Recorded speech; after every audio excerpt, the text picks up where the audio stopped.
മലപ്പുറത്ത് യൂത്ത് കോൺഗ്രസ് പ്രവർത്തകർ നടത്തിയ കളക്ടറേറ്റ് മാർച്ചിൽ സംഘർഷം. പെൺകുട്ടികൾ ഉൾപ്പെടെ ഉള്ളവരെ പോലീസ് ബലം പ്രയോഗിച്ച് അറസ്റ്റ് ചെയ്തതിൽ പ്രതിഷേധവുമായി പ്രവർത്തകർ രംഗത്തെത്തി.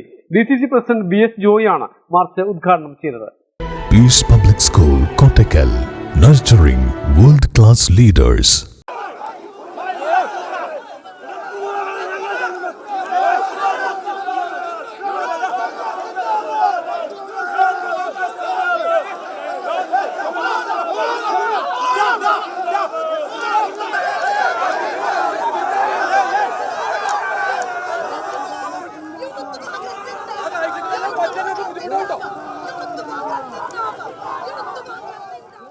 യൂത്ത് കോൺഗ്രസ് സംസ്ഥാന അധ്യക്ഷൻ രാഹുൽ മാങ്കൂട്ടത്തലിനെ അറസ്റ്റ് ചെയ്തതിൽ പ്രതിഷേധിച്ചായിരുന്നു മലപ്പുറത്ത് യൂത്ത് കോൺഗ്രസ് കളക്ടറേറ്റ് മാർച്ച്. ഈ മാർച്ചിലൂടെയാണ് സംഘർഷം ഉടലെടുത്തത്. പെൺകുട്ടികൾ ഉൾപ്പെടെയുള്ളവരെ പോലീസ് അതിക്രൂരമായി മർദ്ദിച്ചെന്നാണ് ആരോപണം. ബലം പ്രയോഗിച്ചാണ് പ്രവർത്തകരെ അറസ്റ്റ് ചെയ്ത് നീക്കിയത്. ഇത് പ്രതിഷേധങ്ങൾക്ക് വഴിവെച്ചു. DCC പ്രസിഡന്റ് BS ജോയിയാണ് മാർച്ച് ഉദ്ഘാടനം ചെയ്തത്. പൊതുസമൂഹത്തിന് വേണ്ടി ആ പ്രതിഷേധം പ്രതീകാത്മകമായി കരിങ്കൊടി കാണിച്ചുകൊണ്ട് പ്രകടിപ്പിക്കാൻ യൂത്ത് കോൺഗ്രസ് ശ്രമിച്ചു. പ്രിയപ്പെട്ടവരെ, കല്യാണസേനയിൽ നിന്ന് ഞങ്ങൾ ആരംഭിച്ചപ്പോൾ ഞങ്ങളുടെ പ്രവർത്തകരെ ക്രൂരമായി മർദ്ദിക്കാൻ ശ്രമിച്ചു. ഹെൽമറ്റ് ഉപയോഗിച്ച്, ചടിച്ചട്ടികൾ ഉപയോഗിച്ച് യൂത്ത് കോൺഗ്രസ് പ്രവർത്തകരുടെ തല തല്ലിപ്പൊളിക്കുകയാണ്. കറുത്ത വസ്ത്രം ധരിച്ച് റോട്ടിലിറങ്ങിയാൽ കസ്റ്റഡിയിലെടുക്കുകയാണ്. വെളുത്ത പ്രസിഡന്റ് റോട്ടിലിറങ്ങിയാൽ കസ്റ്റഡിയിലെടുക്കുകയാണ്. ജില്ലാ പ്രസിഡന്റ് ഹാരിസ് മുനൂർ അധ്യക്ഷത വഹിച്ചു. തുടർന്ന് പ്രവർത്തകരെ അറസ്റ്റ് ചെയ്യാൻ ശ്രമിച്ചതാണ് സംഘർഷങ്ങൾക്ക് വഴിവെച്ചത്. തുടർന്ന് കോഴിക്കോട് പാലക്കാട് ദേശീയപാത പ്രവർത്തകർ ഉപരോധിച്ചു.